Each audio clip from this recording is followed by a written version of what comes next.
Hey y'all, my name's Claudia, 37, female. Thanks for selecting my story. I guess I'll jump right into it. I was always one of those people who thought she had her whole life planned out. I mean, who doesn't, right? But life is like that messy ball of yarn that your cat gets into, and suddenly everything is tangled and confusing. I lost my first husband when I was just 27. It was like life hit me with a sucker punch. We were young and in love, or at least that's what I thought. He got into a car accident, and just like that, he was gone. It felt like someone had pulled the ground from under me, tossing me off. The pain and stress of losing him made me believe I'd never find love again. The idea of opening up my heart to someone new seemed impossible. Years started flying by, and I started feeling this loneliness creeping in. I craved companionship, but the idea of jumping into the dating scene terrified me. Where do you even start? So there I was, dabbling in the world of online dating, speed dating, you name it. But honestly, no man seemed to ignite that spark. They were either too bland, too intense, or just not the right fit. It felt like searching for a needle in a haystack. Enter Lester. Now, Lester was different. He had this Cuban-American charm that intrigued me. It wasn't love at first sight, but there was something about the way he made me laugh. We started talking, and before I knew it, we were inseparable. You're incredible, Claudia. I never thought I'd be able to find love in this lifetime, but you came around and changed my whole life.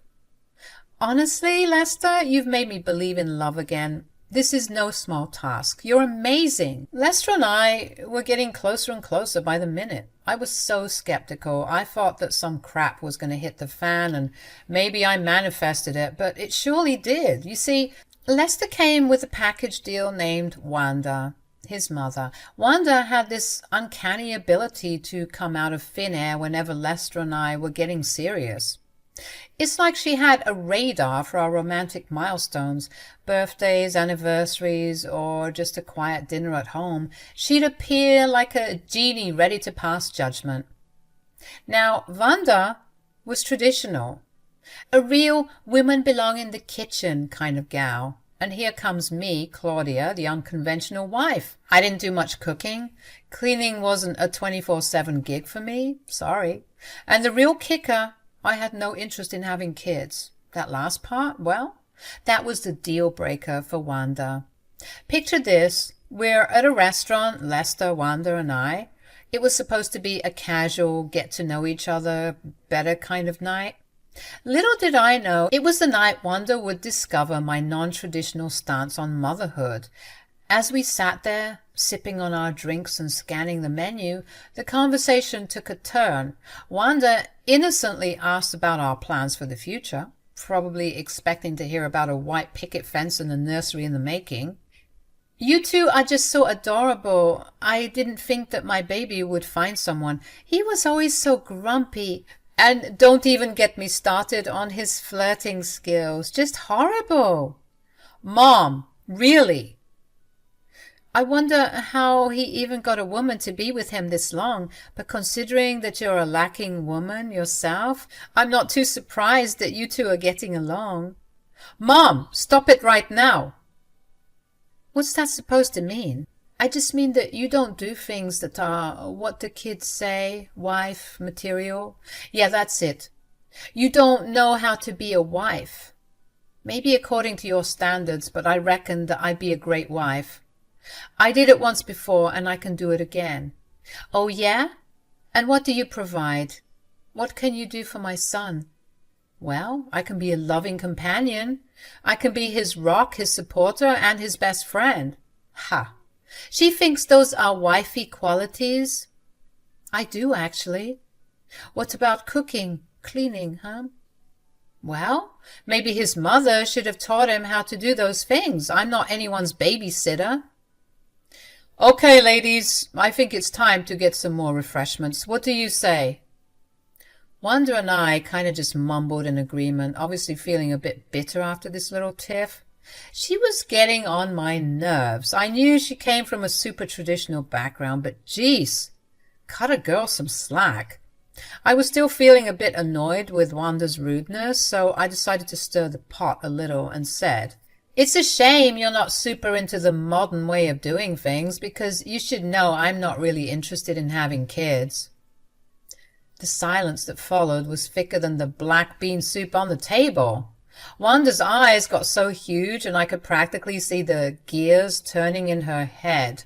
I knew at that moment there was no turning back. I had just dented the picture-perfect image she had for her son's future. Wanda, being the traditionalist, had probably envisioned family gatherings with grandkids running around, a big Thanksgiving table, and a bustling home filled with the pitter-patter of little feet. What she got instead was a future daughter-in-law who preferred a quiet dinner date over changing diapers. She started rambling. "No children? What the hell is wrong with today's kids?" "Mama, please calm down. People are starting to stare." "I don't care. This woman is trying to give me a heart attack." "I don't know what the fuss is all about. I'm 36, for God's sakes. Did you think that I'd have all the time in the world to birth a team of footballers just so you could have grandkids? Lester, if you don't leave this woman right now..." "How dare you? Ladies, enough. Mom, I love you, but I love this woman. She's the love of my life. I know we're not doing things traditionally, but I promise you I'll be fine." "Whatever. Don't come crawling to me when it doesn't work out. Now, where's that damn waiter?" From that day forward, Wanda fully disapproved of our relationship. I mean, she wasn't exactly gung-ho about it before either, but this time, oh yeah, she was ready to put my head on a chopping block. It wasn't just about the kids, it was about the clash of traditions and expectations, and a clear lack of respect from both sides. Every time she dropped by unexpectedly or offered to teach me a proper recipe, it felt like a not-so-subtle reminder of annoyance with me, and I didn't take that kind of nice, nasty, passive-aggressive BS. So I would always snap right back at her. It was not a good relationship dynamic, to say the least. But love, stubborn as it is, kept Lester and me going. Despite the cultural differences and the dent in our relationship, we set out for our own version of happiness, one that didn't fit the traditional mold but felt uniquely ours, or so I thought. Within a year, Lester and I found ourselves exchanging vows. The wedding bells rang and I found myself blissfully married. But oh boy, did that send Wanda over the edge. She moaned and groaned about how it was all too soon and how it didn't make any sense. She was so close to not coming at all, but Lester convinced her, seeing as this was indeed the first time he was getting married.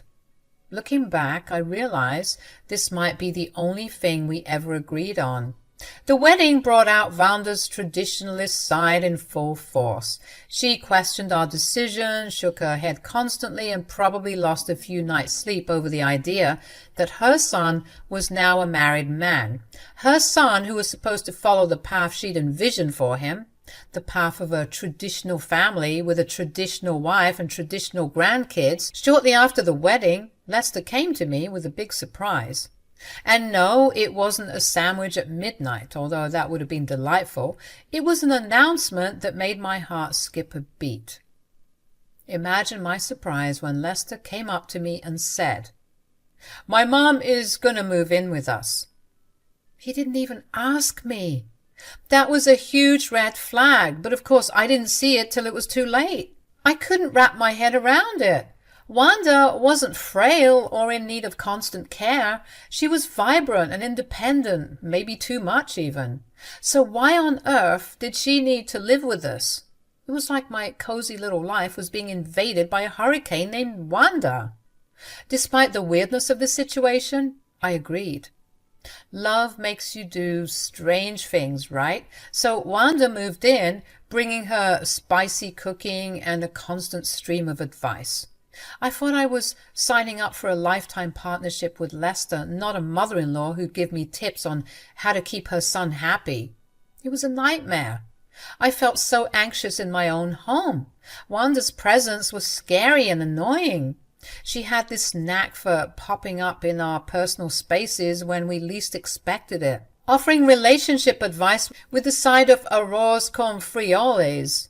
It was like living in a romantic comedy written by someone who had never been married.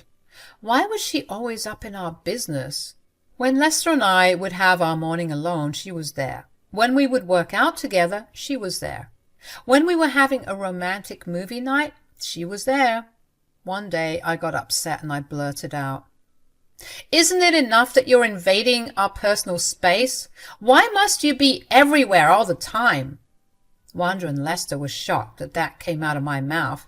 Honestly, I was shocked too. And then Wanda said something even more shocking.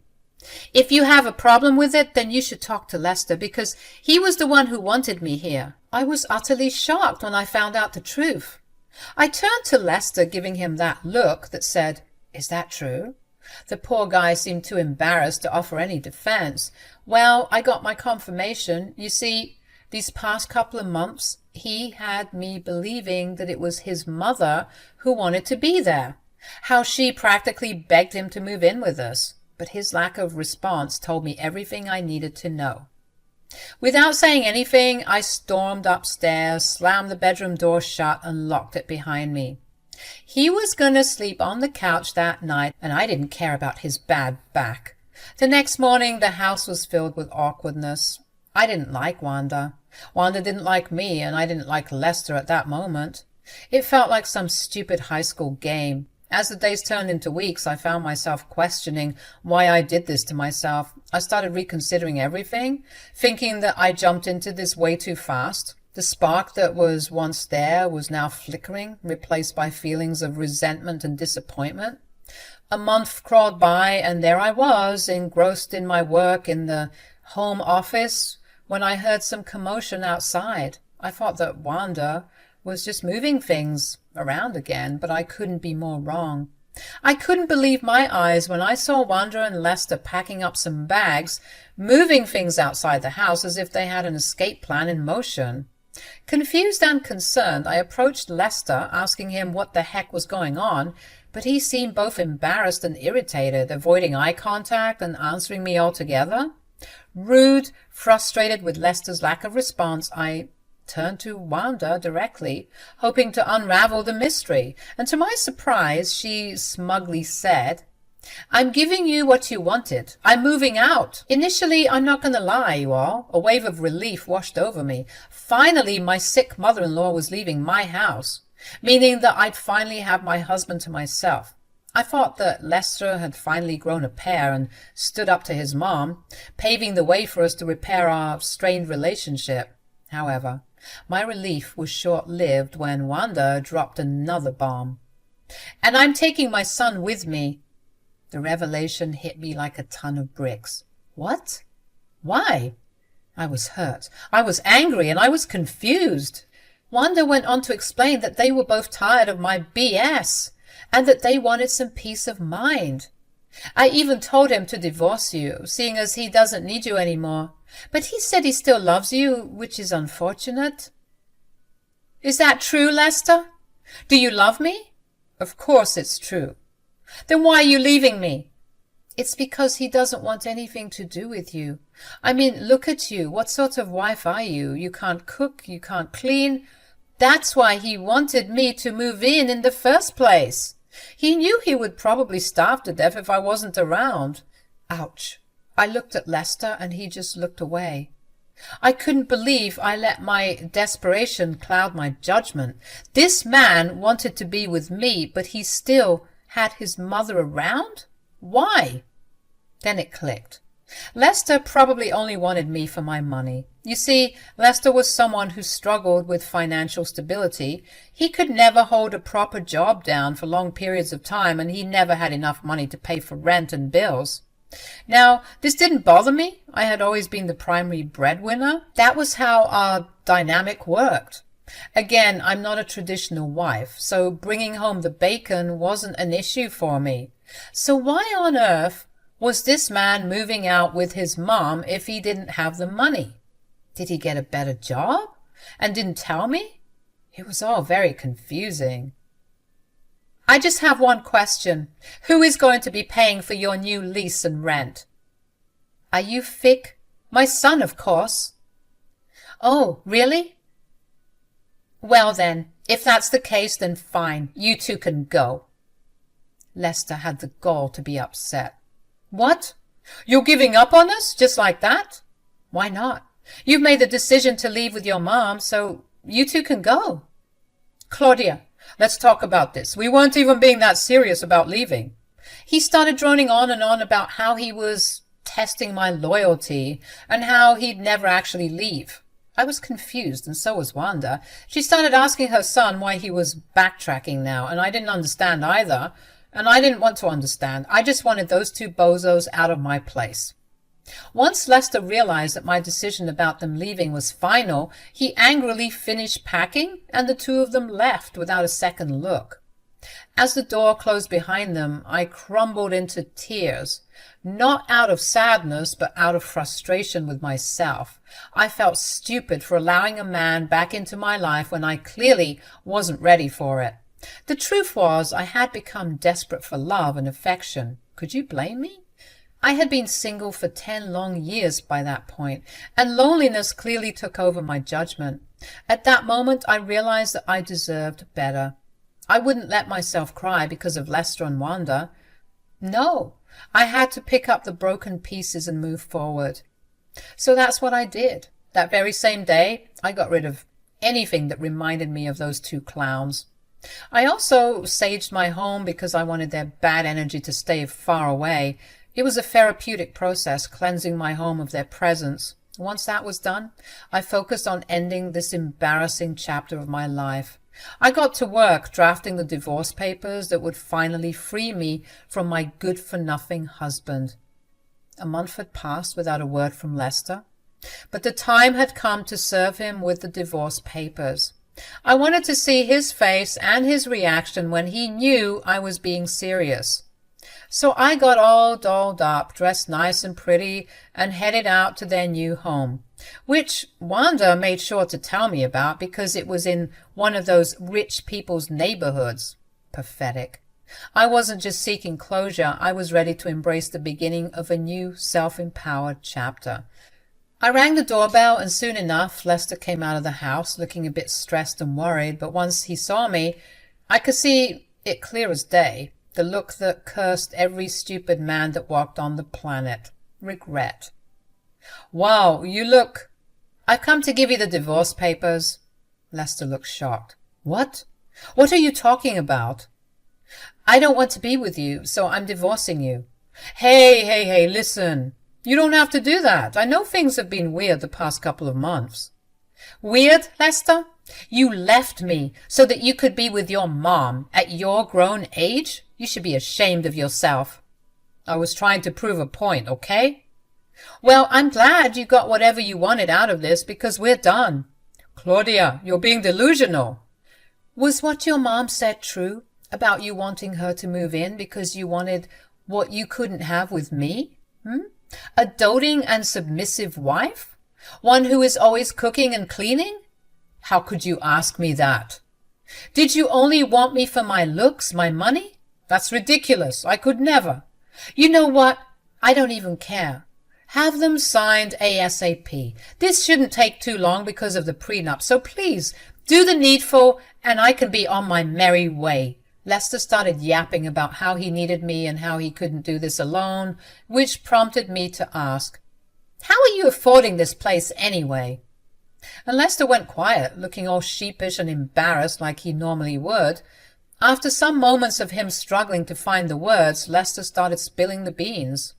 Because of our argument, you know, the one where he lied to me, Lester got upset. He was mad because I wasn't speaking to him. So to teach me a lesson, he wanted to scare me by pretending to move out of the house with his mom, hoping that I'd fight for our relationship and start talking to him again. What an idiot. So when things didn't go according to plan, he quickly got himself a fancy place that he could barely afford, and when I looked at the place, it was decent. I'm not going to lie. Even when I pulled into the driveway, I felt intimidated. He started getting more and more panicky when he saw that I wasn't budging, saying that he didn't know how he was going to cover rent for the next month. I started laughing, and this pissed him off. He began begging and pleading for another chance. He said he couldn't survive without me, acknowledging how he messed up and how he learned his lesson. However, I had learned my lesson and wasn't about to fall for the same manipulative tactics. He kept trying to go back and forth with me, and I was forced to drop the papers at his feet and leave. One more month went by, and I was minding my own business when my phone rang. The caller ID showed Wanda's name, and I couldn't help but wonder what she could possibly want. I answered the call, only to be met with a tone of desperation and frustration in Wanda's voice.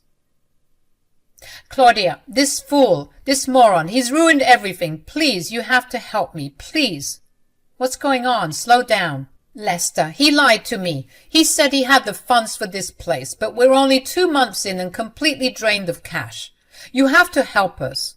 I couldn't help but laugh. Wanda didn't find this amusing, so she started calling me heartless and selfish, saying I was awful for not helping her mother-in-law and her husband. Damn, he didn't tell you that either? Tell me what? What's going on? I dropped off the divorce papers a month ago. We're in the process of ending things, so I don't owe you anything. What? He told me to call you and ask for help. He couldn't even face me himself. Wanda, no offense, but you did a terrible job raising that man. Wanda started yelling at Lester in Spanish, and I couldn't get everything, but it wasn't rocket science to figure out that she was cursing that man out, probably regretting not getting her period when she was pregnant with him. I could hear him shouting back in the background, but she just wouldn't let him get a word in. He was in the wrong, and he needed to know it. I'm guessing Wanda forgot to hang up because the fight continued. I was considering getting some popcorn so that I could witness the chaos. It was crazy, you all. I heard dishes break and things being thrown. It sounded like a fight club on the other line. Finally, Wanda got back on the phone, panting. Claudia, I know you don't owe us anything, but please. Stop right there, Wanda. Since day one, you've been awful to me. You called me all sorts of names and made me feel bad, and now you want me to help you?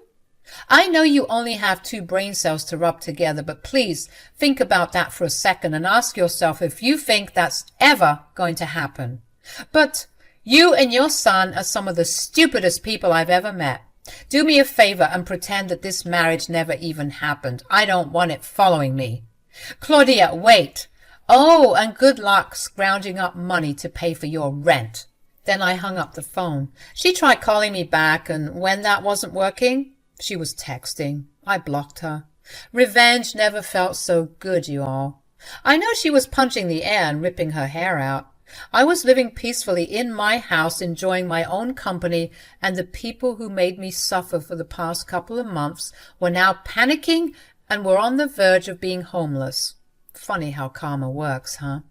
Lester can't even be mad because he did this to himself. It was really such a shame, but I'm glad it's no longer my business. Good riddance.